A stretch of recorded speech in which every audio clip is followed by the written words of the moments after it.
The chamber had no windows. That was the first thing every new ambassador noticed.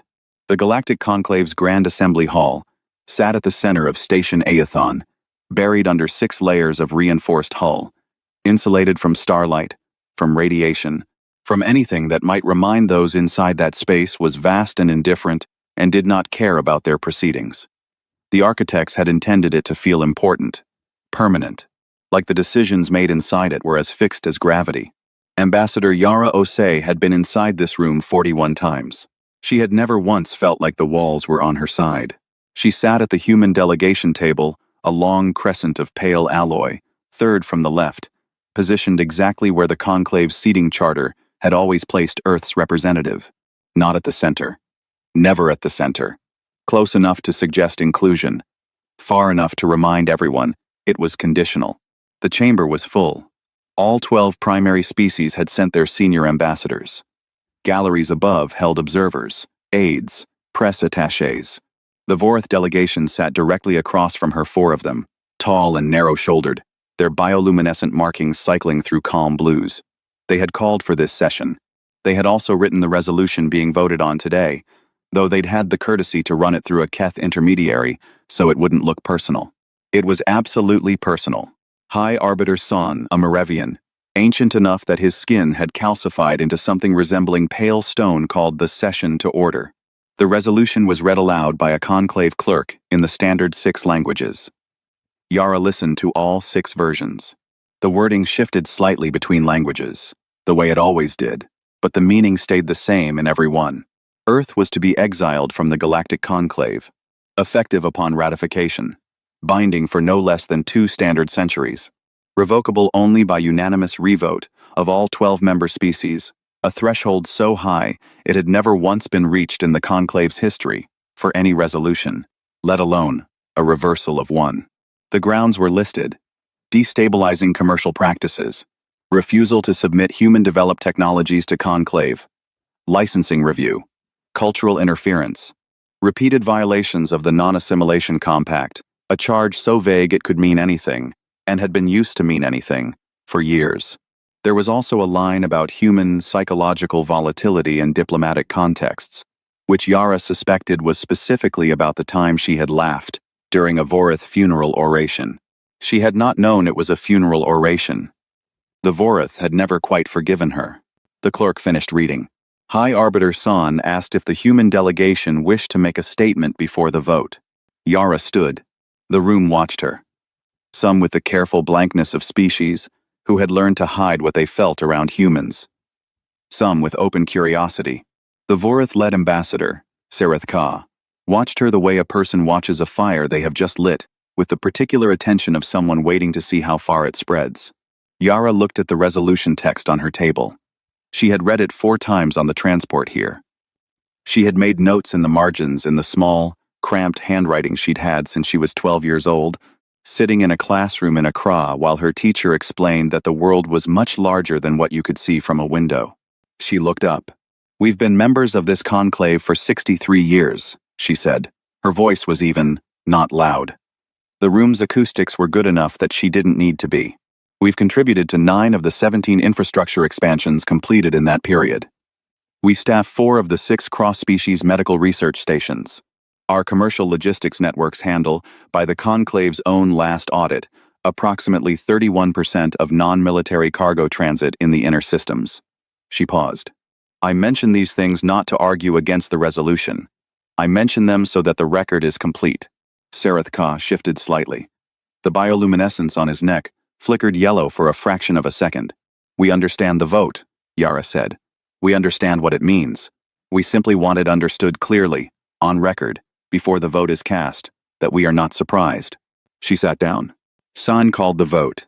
It went around the chamber in order of founding membership. One by one. 12 species, 12 votes. The Vorith voted first yes. Of course. The Keth voted yes, as she had expected, their ambassador not meeting her eyes. The Muir voted yes. The Pell voted yes. The Drassic abstained, which was the closest thing to a no that the Drassic ever managed in any vote involving the Vorith. The remaining 7 voted yes. 12 votes cast, 10 in favor, 1 abstention, One absence, the Thun delegation, who had not sent a representative today, which Yara had also noted. The resolution passed. High Arbiter San formally announced it in all 6 languages. The clerk began processing the ratification paperwork. The galleries above were buzzing the sound of 100 aides opening communicators, preparing dispatches, beginning the transmission that would carry today's result to every corner of conclave space. San looked at the human table. His stone-pale face was unreadable in the way that very old faces sometimes were. Too many expressions had passed across it to leave room for any single one. Ambassador Ose, does the human delegation have a formal response to the ratification? Yara stood again. She looked around the room. The Vorith table, the Keth. The pale overhead lights that hummed at a frequency humans found slightly irritating but that no one had ever adjusted in 63 years of human membership. Because it had never been human comfort, the room was designed for. We accept, she said. Effective immediately. She picked up the small case she'd brought with her. The one that held nothing important, just her personal tablet, a thermos of cold coffee, and the notes she'd made on the resolution with their cramped margins. She tucked it under her arm. Good luck, she said. She walked out. Not fast. Not slow. The walk of someone who knows exactly how long a corridor is and has no particular feeling about it either way.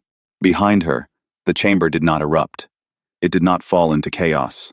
It went very quiet, the way a room goes quiet when everyone in it hears a sound they almost recognize and can't quite place. Sarith Ka watched the door close behind her. His bioluminescence had gone a color his aides had never seen on him before. Not yellow, not blue. Something between them. Outside, in the corridor, Yara Ose walked toward the docking bay where the human transport was waiting. She did not look back. She pulled out her communicator and sent a single message, 6 words, pre-written, to a distribution list of 412 human department heads, logistics directors, medical chiefs, and infrastructure managers currently stationed across conclave space. The message said, "It passed. You know what to do." She put the communicator away. She had a long flight home. She used it to sleep. The first resignation came in at 0300 station time. Dr. Amara Voss, Chief of Cross-Species Medicine at Conclave Station Marith, submitted her notice via the standard staff portal, effective in 30 days, as her contract required.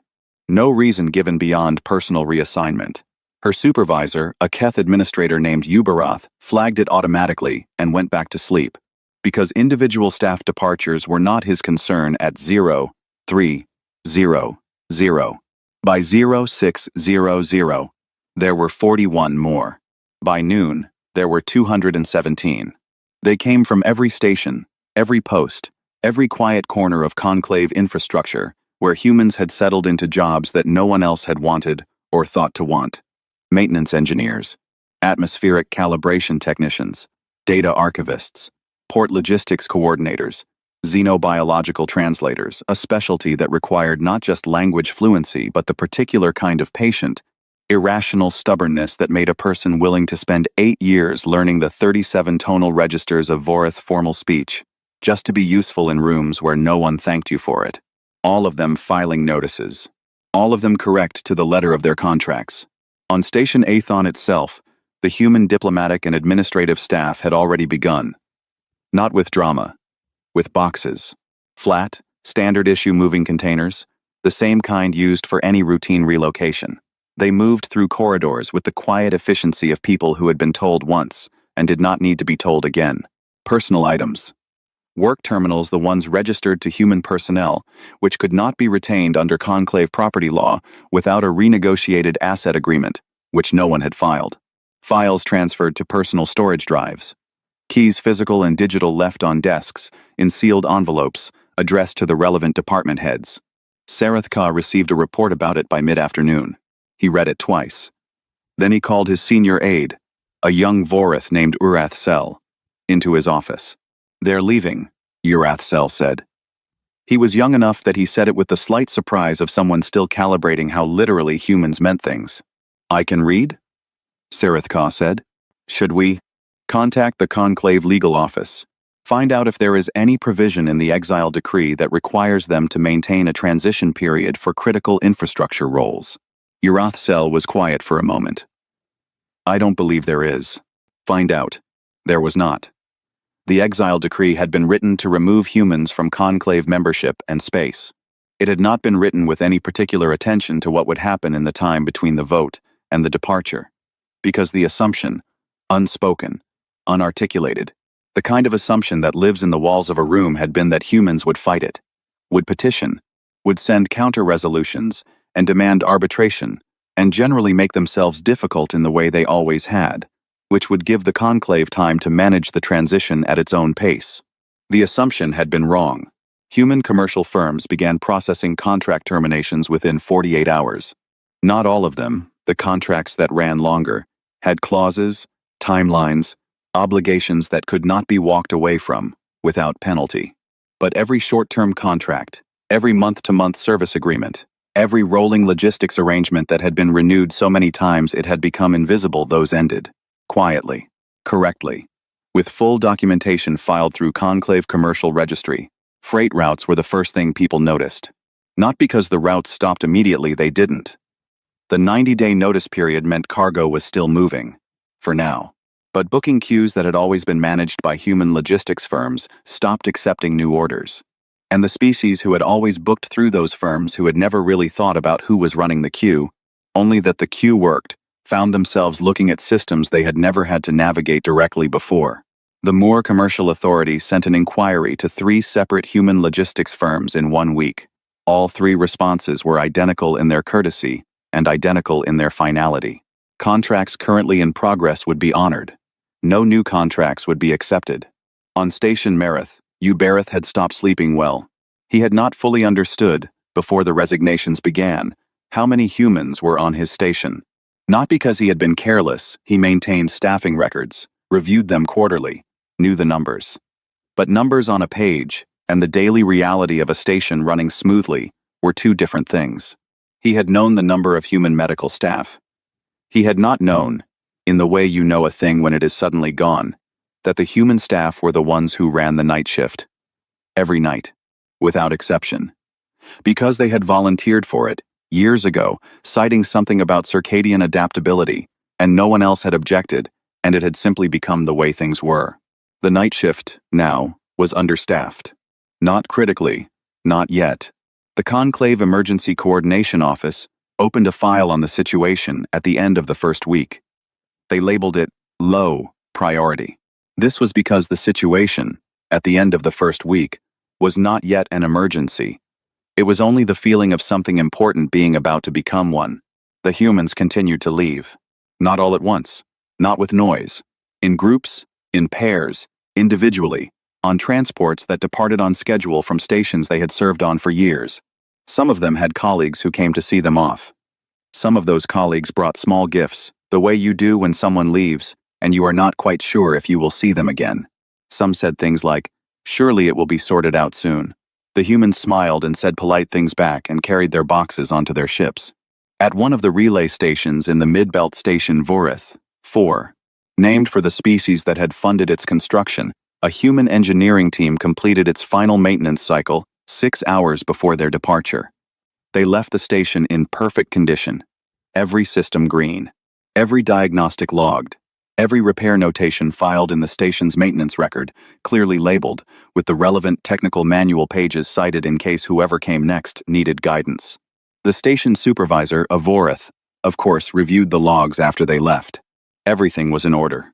Impeccable, even. He had a strange feeling he could not name. It was not gratitude exactly. It was more specific than that.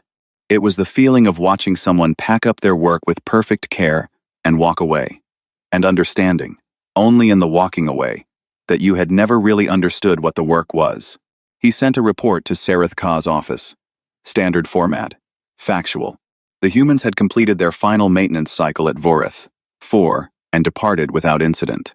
All 17 of his station's critical systems were operating normally. He did not know for how long. The first thing to fail was not dramatic. It was a routing update. Every 6 weeks, the Conclave's cargo transit network pushed an update to its central navigation tables, a dry, technical process that adjusted freight lanes based on traffic density, fuel depot availability, and minor gravitational drift in high-traffic corridors. The update had always run automatically. No one had ever thought to ask who maintained the algorithm behind it, because it had always simply worked. It did not work. Not catastrophically. Not in a way that stopped ships. The update ran, processed, and produced a set of lane adjustments that were technically within tolerance, but practically wrong, tightening a bottleneck near the Keth inner stations that added between 9 and 14 days to 17 of the most traveled trade routes. Freight operators filed complaints. The Conclave Technical Bureau opened a ticket. 2 junior analysts spent 3 days looking at the algorithm's architecture before one of them found a notation buried in the code's documentation. Maintained by Halverson Logistics Solutions. Human Registered. Contract Ref. CTR 7741E. CTR 7741E. Had been a rolling annual contract. It had not been renewed. The Bureau escalated the ticket. They assigned a Keth software engineer to take over maintenance of the routing algorithm. She was talented and thorough, and it took her 11 weeks to fully understand a system the human team had apparently managed with 2 people and a shared calendar. She fixed the bottleneck. She also found 4 other places in the algorithm where similar drift had been silently corrected, on a regular schedule, for what the logs indicated was approximately 19 years. She filed a report. It was not the only one filed that month. The medical situation on the outer stations developed more slowly. In the first weeks after the withdrawal, it was barely visible. A slightly longer wait time for certain specialist consultations. Some treatment protocols that were technically current, but had not been updated with the most recent research, because the updating process had been informal, human-run, and was now nobody's formal job. Patients were treated. Nobody died from it. Not yet. What the station medical chiefs began noticing was narrower than that. Precision errors. Small ones. A dosage calibration for a PEL patient that was correct by the old standard and slightly wrong by a revised standard that had been published 3 months ago, a revision that the now-departed human medical team had known about, and had been planning to integrate at their next quarterly review, which had never happened. The Muir patient who came in with a secondary infection that the diagnostic system flagged as a primary condition. Not a critical mistake. Caught in time. But the physician reviewing it noted something in his report. The diagnostic system's cross-species pathology index had a last update timestamp that was 18 months old. He had not known this before. He had not known to look. It was the kind of thing that, once you saw it, you could not stop seeing. The Conclave Emergency Coordination Office upgraded the situation file from low priority to moderate concern in the 6th week. This was a bureaucratic distinction that meant slightly more people were reading slightly more reports. It did not yet mean anyone had said the word humans out loud in an official meeting, because saying the word out loud in an official meeting would require acknowledging something that the Conclave's 12 senior ambassadors were not yet prepared to acknowledge. Then the Drassic-Pell border situation happened. It was not a war. It was barely a confrontation. The Drassic and the Pell had a territorial overlap in a system called Verith 9, a cold, resource-sparse system that neither species particularly wanted, but that both had historical claim to, which made it the kind of dispute that simmered for decades without boiling because there was a mechanism for managing it. The mechanism was the Neutral Arbitration Bureau. The Neutral Arbitration Bureau had been, for 22 years, staffed and administered by a human legal firm out of Station Coram. It had handled the Drassic-Pell overlap 5 times since its founding, twice formally, 3 times through quiet pre-arbitration negotiations that never required a full hearing. Everyone involved had understood that if anything escalated in Verith 9, you called the Bureau. You called it before you sent ships. That was simply how it worked. The Bureau was no longer in Conclave space. The firm had not dissolved. It had relocated, along with everything else human, to coordinates outside Conclave jurisdiction. Its communication systems still functioned, but they were no longer operating under Conclave commercial license, and the Drassic delegation choosing, in this moment, to interpret procedure very strictly filed that the Bureau no longer had standing to arbitrate under the Conclave territorial dispute framework. The Pell delegation said the Bureau absolutely had standing, A conclave framework change needed a 12-species vote, and the Drassic were using a paperwork objection to buy time to reinforce their position in Vareth 9. The Drassic said, if the Pel moved those ships, they would move theirs. 11 days. 3 emergency council sessions. 6 separate proposals for alternative arbitration, each rejected by one side or the other on procedural grounds. Ships moved. Not to attack, to position. The way you move pieces when you are not yet playing the game but want to make sure you are ready to. High Arbiter San sent a private message to Ambassador Sareth Ka. It said, "We need the arbitration matter resolved. What is the status of establishing replacement neutral parties?" Sareth Ka's reply took 6 hours. It said, "There are no established neutral parties with comparable cross-species legal expertise in conclave space at this time. We are reviewing options." San read it. Read it again. He pulled up the conclave's official directory of licensed commercial legal firms. The ones with full conclave standing. The ones that had passed the certification process. The ones whose arbitration rulings were automatically recognized as binding under conclave law. He filtered for firms with experience in territorial disputes. Then for firms with experience across more than 4 species. Then for firms currently operating within conclave jurisdiction. 11 firms met the first criterion. 4 met the second. None met the third. He sat in his office under the permanent artificial light that the Merivian circadian system required, and he looked at the empty third column of the directory for a long time. He did not send a response to Sareth Ka. He opened a new document instead and began writing notes. Not an official report. Personal ones, in the cramped notation style he had used since before some of the current ambassadors were born. He wrote down dates, numbers, the routing algorithm, the medical index timestamps, the arbitration gap. Small things. Added up. He did not write any conclusions. He did not need to. The conclusions were already in the room with him. They had been there since Yara Osei had picked up her case and walked out the door, and he simply had not had enough numbers yet to see them clearly. He had them now.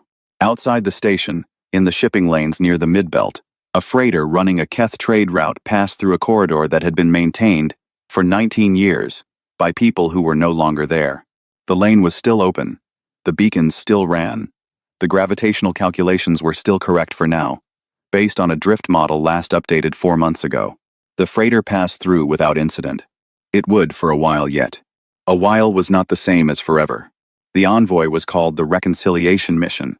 That was the official name, chosen by committee, approved by 8 of the 12 ambassadors after 2 weeks of argument about whether the word reconciliation implied that the conclave had done something wrong. It had been shortened, in internal communications, to the Rec Mission, which sounded less like an apology and more like a bureaucratic errand, which was how most of the ambassadors preferred to think of it. It was led by Ambassador Keth Primary Suunvel, a deliberate choice. The Keth were regarded as the most neutral of the founding species, their vote on the Exile having been yes, but their public posture since then having been carefully, professionally ambiguous. They were the right face for this particular door. Suunvel had brought 3 aides, a legal advisor, and a small case of what the Keth considered appropriate diplomatic gifts. She had also brought, at the insistence of Sareth Ka's office, a Vorith trade attaché named Orith Sen, who was there to observe, and who had been told, very clearly, not to speak unless spoken to. The coordinates in the summons, because that was what the conclave's request had eventually been. A summons, dressed as an invitation, led them to a system called Solace 7. It was not listed in any conclave stellar registry. It appeared in the records of the Independent Cartographic Union, a small, quiet organization that operated entirely outside conclave jurisdiction and had been certifying star system claims for 300 years. Earth had registered Solace 7 with the ICU 14 years ago. Suunvel had read that detail in the mission briefing, and then read it again, and then set the briefing down, and looked at the wall of her transport cabin for a long moment before picking it up again. 14 years. 2 years before the first formal motion calling for Earth's review had even been filed. Long before anyone in the conclave had been speaking seriously about exile. Humans had been carrying out these plans long before the conclave thought they were making the decision. She filed that information in the back of her mind. She would need it later. What they found at Solace 7 was not a refugee colony. The initial scan data had shown a human settlement, which Soonvel had assumed would look like a human settlement placed under pressure, functional, but strained, the kind of place built fast from necessity. What the scan data showed instead was a station 3 times the size of Station Athon, a shipyard running at what the sensors estimated was near full capacity, an agricultural ring large enough to sustain a population significantly larger than current conclave estimates for the human population of the outer territories, and a communications array that was, frankly, unsettling in its reach. They built all this in 3 months? Orath Sen said. Soonvel gave him the look she had been told to give him when he forgot himself. He went quiet. They had not built it in 3 months. That was clear. This had been under construction for years. This had been planned, funded, and quietly assembled while humans sat in conclave meetings, and filed paperwork, and maintained routing algorithms, and staffed night shifts, and did all the things that kept the conclave's daily reality intact and in the spaces. Between, they had been building this. The docking bay they were guided to was clean, large, and warm, in a way that conclave stations rarely were. The lighting was different from station standard, slightly warmer in tone, calibrated for human eyes first and everyone else second, which was a reversal Soonvel noticed immediately. A human docking crew in plain gray uniforms guided the Keth transport in with the easy efficiency of people who did this every day. Ambassador Yara Osei met them at the bay door. She looked the same as she had in the chamber on Station Athon. That was the first thing Soonvel noticed, and she wasn't sure why it surprised her. What had she expected? That 3 months of exile would have weathered her down. If anything, Osei looked less tired than she had at the conclave. There was something in the way she stood that was not triumphant, but was something close to it, in the way that relaxing a clenched fist is close to triumph without being the same thing. Ambassador Soonvel, Osei said, "Thank you for coming, please." She gestured into the corridor. There was no conclave insignia anywhere, no neutral diplomatic colors. The walls were plain, functional, marked with occasional Earth administrative notation in several human languages.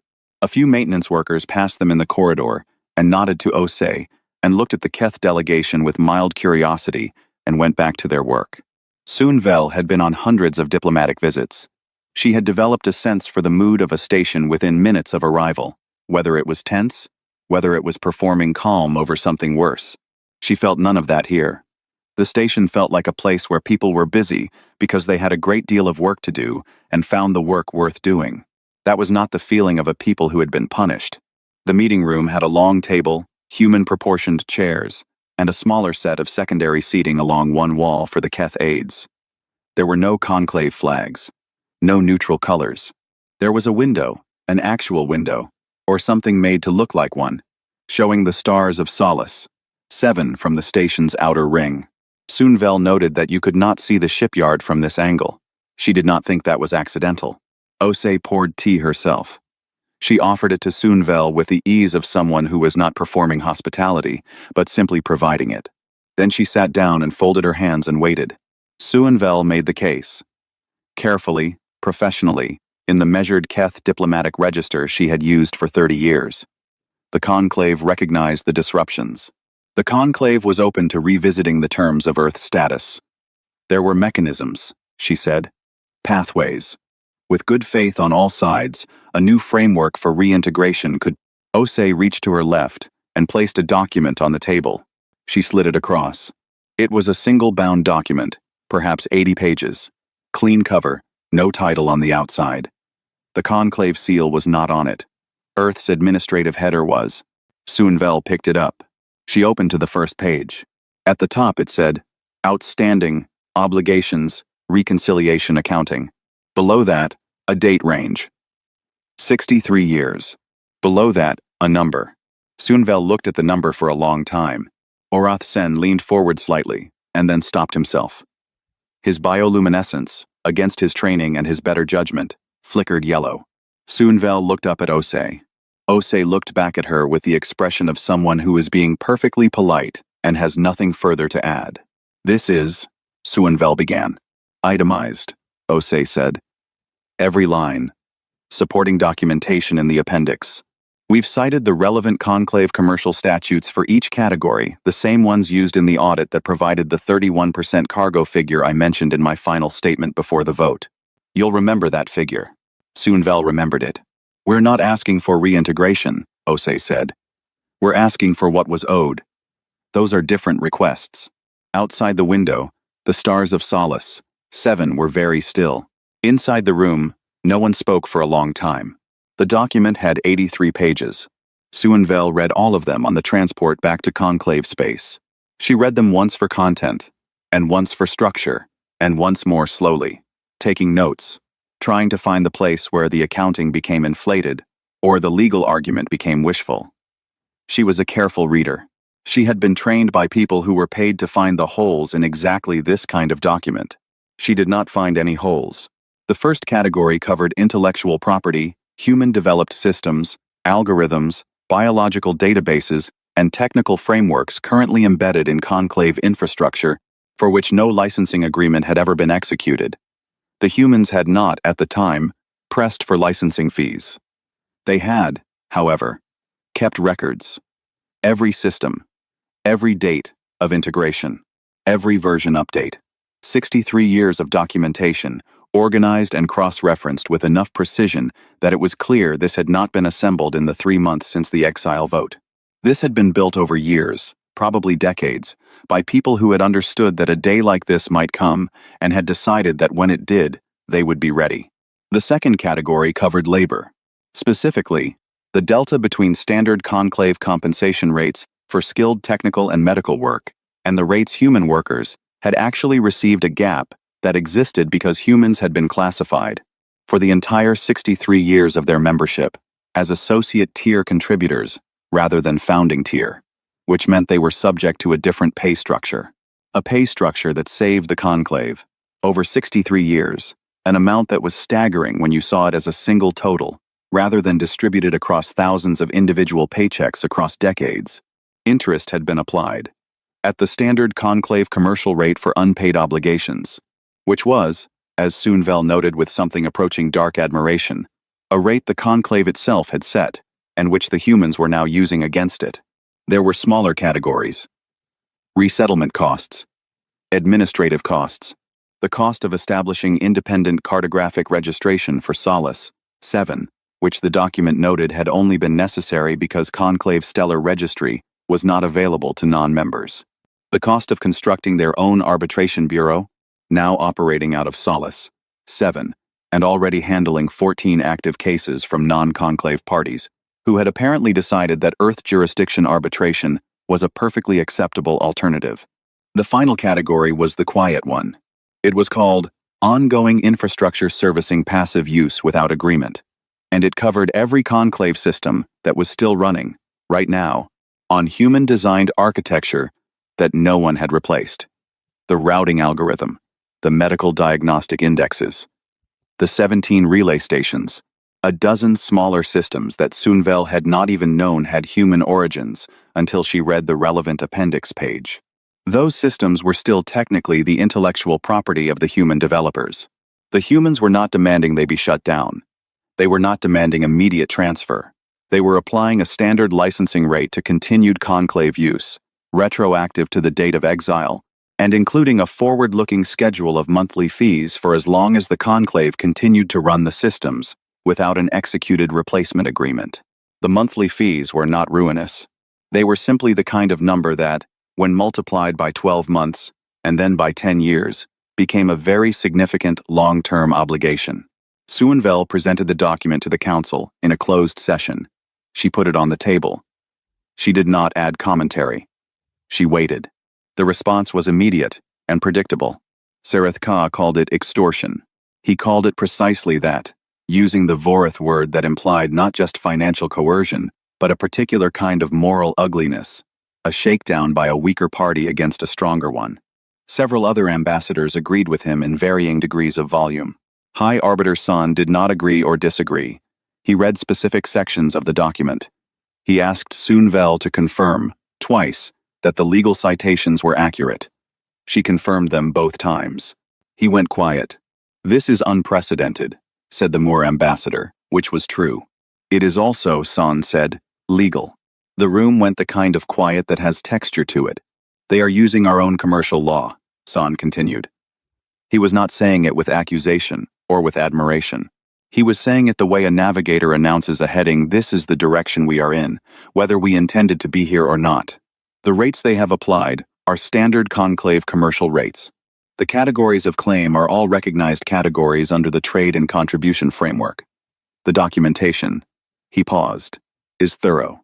We could contest it, said the Keth trade minister. On what grounds? Sunvel asked. Silence. The documentation, San said again quietly. 63 years of it. The negotiations that followed lasted 4 months.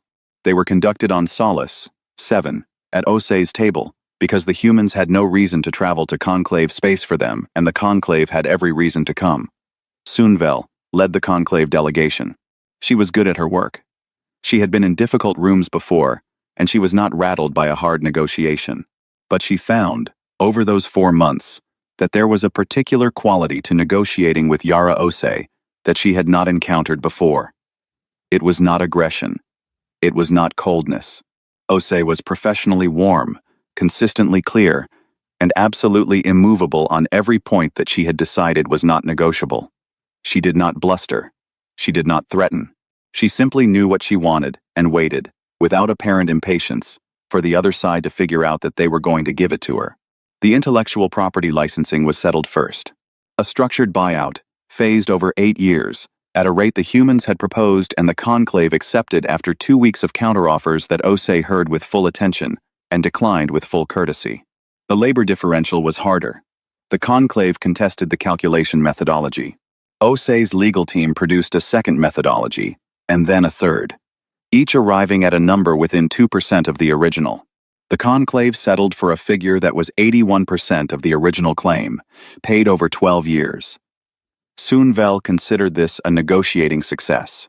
She also considered, privately, that she was not entirely sure it was. The infrastructure servicing fees stood, modified slightly in structure, locked in as a formal agreement with clear terms for the conclave to develop replacement systems if it chose. No one in the room said what everyone in the room knew, that developing replacement systems for 63 years of embedded human architecture would take longer than anyone in the current council would hold their seats. What the conclave did not get, through any of the 4 months, was Earth back. Sunvel raised it once, carefully, in the 9th week. A formal reinstatement proposal. Modified membership structure. A new framework that addressed the concerns that had led to the Exile vote, while providing. Osei listened to the whole proposal. Then she poured more tea. We're not interested, she said, not unkindly. With the tone of someone declining a dinner invitation, they had already declined before, and expected to decline again. We appreciate the offer. The conclave would benefit. Yes, Osei said. That's why you're offering. Sunvel stopped. We're not in exile, Osei said. The conclave voted to remove us from a structure we helped build and maintain for 63 years. We accepted that vote. We left. We built something else. She set her cup down. We don't need to go back. We need to be compensated fairly for what we contributed.